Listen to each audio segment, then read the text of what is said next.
At eto nga mga ka-Avengers, dahil malapit-lapit na tayong bumalik sa ating bakasyon. Eto, gala-gala muna tayo sa madaling araw. Pumunta tayo sa pinaka sumisikat at nagte-trending na Mamsar Beach. Ayun, tignan mo naman guys, napakaganda.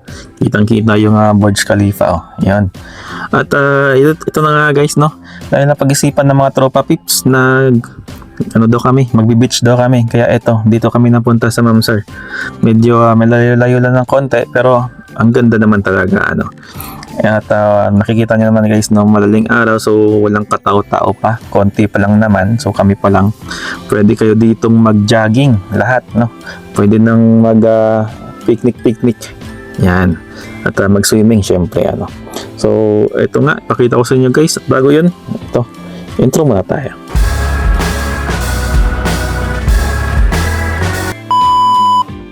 At yun nga guys, so story time ulit tayo dahil malapit na tayong bumalik sa ating bakasyon at magtatapos na pala kasi napakabilis ng araw, so halos 33 days na tayo sa ating pagpahinga.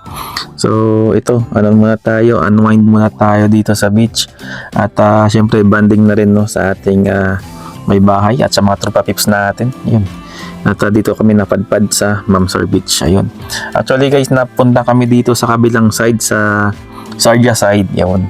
Kasi nga dito ay may nakita kaming may payong-payong at lamesa para may paglalagyan kami ng gamit.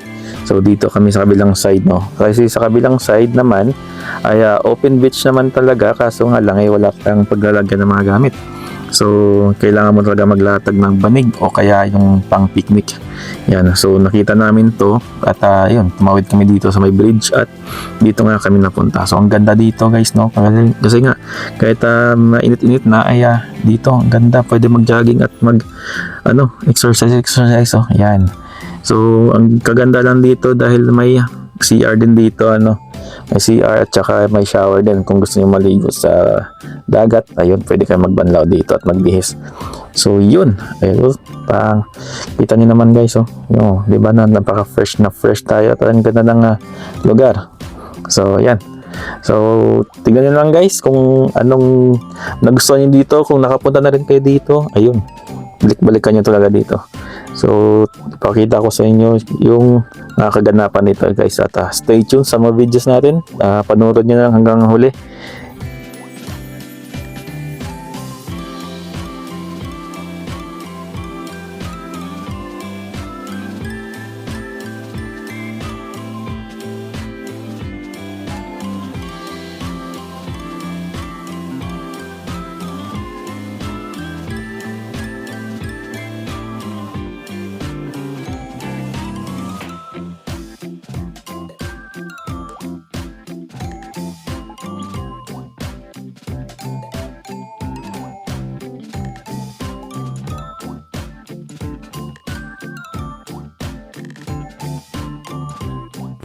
Eto nga guys, ito yung nakita namin na payong-payong. Ayan, magandang dito, magkakain-kain yan. Kasi may lamesa at saka may upuan na siya. So medyo malayo-layo lang siya, konti kasi nasa gitna siya mismo ng open beach. At kailangan talagang tumawid ng bridge papunta dito kasi sa kabilang side ay parang wala siyang payong-payong at saka upuan, So ito nga, dahil sa nag-open ito yung Mamsar, kasi nga parang kinonstruct ulit to parang pinaganda ulit nila. Kaya ito, nung nag-trending siya, hindi kami punta agad dito at syempre nakikita lang namin na maraming tao talaga na pumupunta at hindi kami basta-basta nakagala rin So ngayon pa lang, ayun. So ang ganda ng tubig, malamig siya. At ang sarap mag-swimming, syempre. Ayan, kita niyo naman. Actually, yung Mamsar Beach is man-made lang to, hindi siya talaga natural. So ginawa lang to talaga ng government ng Dubai, para lang ayun, para sa mga tao, sa mga turista dito. Ayan.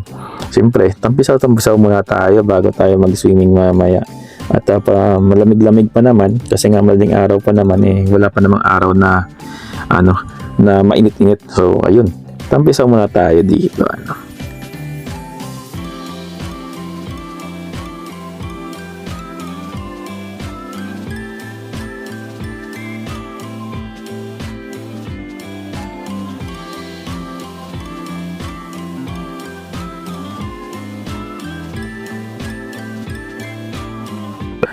At ayun nga guys, no, lumabas na si Haring Araw, no. Ayan, medyo mainit-init na dyan siya.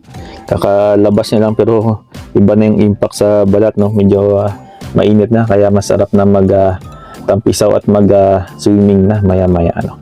So, yun.